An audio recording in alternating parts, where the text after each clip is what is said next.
Latest news updates కోసం ఇప్పుడే download చేసుకోండి media effects app. Welcome to media effects. భారతీయ చలనచిత్ర పరిశ్రమలో మలయాళ సినిమాల హవా ముందుకు సాగుతుంది. ప్రేమలు, బ్రహ్మయుగం వంటి మలయాళ చిత్రాలు తెలుగులో కూడా భారీ వసూలు సాధించాయి.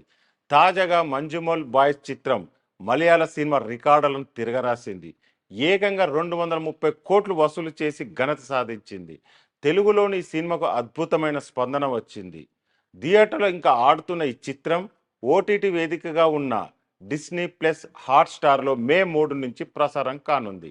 మలయాళంతో పాటు తెలుగు, తమిళ్, హిందీ, కన్నడ భాషల్లోనూ ఈ సినిమా అందుబాటులో ఉండబోతుంది. చిదంబర్ పి పొద్వాల్ దర్శకత్వం వహించాడు.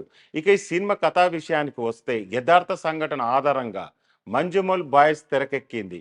కొడైకెనాల్లోని ఒక ప్రమాదకరమైన గృహాన్ని చూడడానికి కేరళ నుండి స్నేహితుల బృందం విహారయాత్రకు వెళుతుంది. అయితే స్నేహితుల్లో ఒకరు ప్రమాదవశాత్తు గృహలో పడిపోతారు. మరి ఆ యువకుని ఆ బృందం ఎలా కాపాడుకుంది, వారికి ఎలాంటి సమస్యలు ఎదురవుతాయి, వాటిని ఎలా ఎదుర్కోవాలన్నదే మంజుమల్ బాయ్స్ సినిమా.